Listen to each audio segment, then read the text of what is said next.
오늘 우리가 보는 이 말씀은 이제 사울이 죽고 난 이후에 사울의 군대 장관 아브넬도 죽임을 당했습니다. 그리고 아브넬이 죽었다는 소식을 들었을 때 아브넬이 세웠던 사울의 아들 이스보셋이라고 하는 임금이 손에 맥이 다 빠졌다. 이 사건과 함께 이 이야기와 함께 이제 이스보셋마저도 자기 군대 장관들, 자기를 돕던 부하 장군에게 죽임을 당하는 그런 장면을 보게 됩니다. 근데 이 장면을 가만히 보면 우리 같으면 상당히 좋아할 것 같아요. 그냥 나를 괴롭히고 늘 앞에 거침이 되고 거친 돌이 되었던 큰 산과 같이 가로막고 있던 이제 정적들이 다 죽임을 당했잖아요. 아브넬도 죽었고 사울의 아들로 2년 이상 왕노릇 하던 이스보셋도 죽었고, 그래서 아마 술을 거나하게 먹고 취해서 즐거워하고 기뻐하고 마치 이제 내가 왕이 되었다라고 하는 것 때문에 굉장히 폼을 잡고 그렇게 할 것 같아요. 근데 다윗은 전혀 다른 반응을 보이고 있습니다. 아브넬이 죽었을 때도 그랬고 사울 임금이 죽었을 때도 그랬고 지금 이스보셋이 죽었을 때도 그렇습니다. 철저하게 어떤 감정의 지배를 받지 않습니다. 감정이라고 하는 것은 자기가 가지고 있는 정보나 지식에 따라서 상당히 왜곡될 수 있습니다. 사람의 양심도 그렇습니다. 어떤 양심도 북한 사람들의 양심하고 한국 사람 양심 다르고요. 개 한 마리 잡아서 먹는 사람의 양심과 애완용으로 기르고 애지중지하는 사람의 양심이 다릅니다. 그러니까 어떤 정보를 많이 가지고 있는가, 어떤 사전 지식을 가지고 있는가에 따라서 사람의 양심은 다르게 작용하게 되어 있습니다. 근데 다윗은 지금 그 생각과 그 양심이 하나님을 향하고 있습니다. 인생의 목적이 하나님께 있고 하나님이 어떤 목적을 나에게 가지고 계신가를 정확하게 알고 있기 때문에 거기에 지배를 받지 뭐 감정이나 양심이나 이런 것에 지배를 받는 게 아닙니다. 철저하게 하나님 중심의 양심, 하나님 중심의 사고, 하나님의 목적, 하나님의 계획에 자기 인생을 이렇게 딱 초점을 맞추고 있습니다. 채널을 조정해서 맞추고 있어요. 우리는 채널을 하나님께 맞추고 있다가도 환경이 어렵거나 내 감정이 좀 상하고 하면 이 채널이 하나님에게서 벗어나서 그냥 잘못된 곳으로 타겟을 삼을 가능성이 많이 있습니다. 근데 다윗은 오직 하나님의 목적대로 자기 삶을 드리고 거기에 맞추어가는 아름다운 모습을 보여주고 있습니다. 사람은 그 목적만큼 귀한 삶을 살고 목적만큼 천한 삶을 삽니다. 다윗의 삶의 목적이 뭡니까? 하나님을 영화롭게 하고 하나님을 즐거워하고 사는 그게 다윗의 목적인 것처럼 다윗은 자기 전생을 통해서 그런 모습을 보여줍니다. 뭐가 많이 자기 손에 쥐어져도 하나님이 내게 주셔서 내가 이것을 드릴 수 있었습니다. 그러면서 하나님께 드리고 또 그분을 찬양하고 그분께 매달리는 장면을 보면 철저하게 하나님을 즐거워하는 그런 사람의 제일된 목적을 지니고 사는 사람입니다. 오늘 본문을 배경을 두고 있을 때 다윗은 통일 이스라엘의 왕이 되기를 원해요.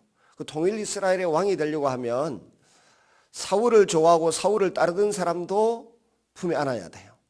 한때는 자기를 괴롭히고 사울 편에 서서 자기를 힘들게 하던 사람들마저도 품에 안아야 되는 것이 다윗의 입장입니다. 그 다음에 또 사울이 죽고 난 이후에 사울의 사촌으로서 군대 장관이었던 이 아브넬 곁에 있던 사람들도 또 역시 품어야 돼요. 사울이 죽었을 때 그렇게 슬퍼하는 이유도, 아브넬이 죽었을 때 그렇게 슬퍼하고 애통하는 이유도 뭡니까? 어떻게 보면 하나의 정치적인 쇼입니다. 다윗이 저런 태도를 취하는 것을 보니까 사울이나 아브넬 그리고 오늘 이스보셋이 죽었을 때 취하는 저런 태도를 보니까 절대로 내가 한때 사울 편에 섰다든지 아브넬 편에 섰다든지 이스보셋 편에 섰다고 해서 우리를 죽이거나 갈세하지 않겠다, 소외시키지 않겠다, 왕따시키지 않겠다라고 하는 확신이 그에게 들 정도로 그렇게 제스처를 취하는 것입니다. 그렇게 울고 그렇게 통곡하면서 그 백성들의 마음에 평안을 주는 거죠. 사울을 따랐던 백성이나 아브넬을 따랐던 백성이나 이스보셋을 따랐던 모든 백성들 군인들이 다윗의 품에 안겨도 다윗이 품어주고 우리를 행복하게 만들어줄 수 있겠다. 그와 함께 하나님을 예배할 수 있겠고 다윗과 함께 안정된 통일된 나라에서 백성으로 군인으로 살아갈 수 있겠다라고 하는 그런 확신을 가질 수 있을 정도로 풍성하게 쇼를 하는 거죠. 풍족하게 쇼를 하는 겁니다. 그래서 이제 왕의 제목이 된다고 하는 것을 보여주고 있는 것입니다. 다윗이 하는 말 가운데 가만히 보면 아브넬을 죽이는 요압이나 사울을 이제 죽였다고 거짓말했던 아말렉 소년이나 그 다음에 오늘 바하나와 레갑 같이 이 이스보셋을 죽였던 사람들에게 하는 다윗의 말을 가만히 분석해 보면 다윗은 자기 목적을 이루어 가기 위해서 자기 정적을 제거하기 위해서 인간적인 어떤 그 술수나 수단이나 방법을 쓰지 않겠다는 것입니다. 오직 하나님이 나에게 주셨던 삶의 목적 그것이 이루어지도록 그냥 조용히 기다린다는 겁니다. 어떤 사람은 기도하고 기다려야 될 때 자기가 앞장서서 처리하려고 하다가 큰 낭패를 당합니다. 근데 하나님이 분명한 목적을 가지고 계시다고 하면 내가 하나님 앞에 마음만 바르게 쓰고 있으면 복장만 바르게 쓰고 있으면 하나님이 알아서 하나하나 제거해 가시면서 그 목적을 이루어 가시는 것을 볼 수가 있습니다. 말씀 주시는 대로 순종하기만 하면 또 기도하고 묻기만 하면 하나님이 길을 하나하나 열어서 처리해 주십니다. 근데 이 기도하는 것보다 또 하나님께서 일하시기를 기다리는 것보다 자기가 앞장서서 잔머리를 굴리고 계획을 세워서 추진하다 보면 큰 어려움을 겪습니다. 이스라엘 백성들이 에집트에 들어가는 거나 탈출해 나오는 과정이나 또 광야 생활을 하는 것이나 가나안 땅에 들어가는 장면을 가만히 보면 그냥 하나님이 계획하시고 그 백성들을 이 걸어가야 할 길을 지시하시고 그 백성들은 그냥 거기에 따라 연차적으로 아니면 순서대로 차근차근 발걸음을 옮겨놓고 믿음의 고백을 하고 가기만 하면 요단강도 육지처럼 마르고 또 여리고성도 한순간에 함락되어 버리고 무너져 버리고 다 되는 것입니다. 근데 하나님보다 우리가 앞서 나가면 될 일도 안 되고 자꾸만 내 삶이 낭패를 당하고 절망의 숲으로 나락으로 떨어지는 일들이 일어납니다. 오늘 다윗처럼 하나님께 묻고 하나님이 길을 열어주실 때까지 기다리는 그런 지혜가 우리에게 있기를 바랍니다.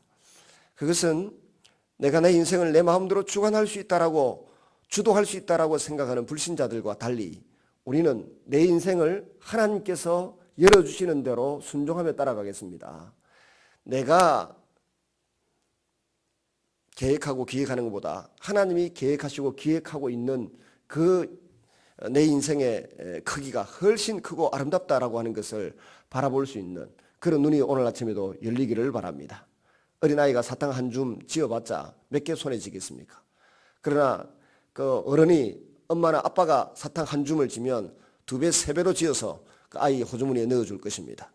오늘도 하나님이 우리의 인생을 주도하시고 이끌어주시는 그 풍성한 곳을 향하여 발걸음을 옮겨놓는 여러분 되시기를 주님의 이름으로 축원합니다.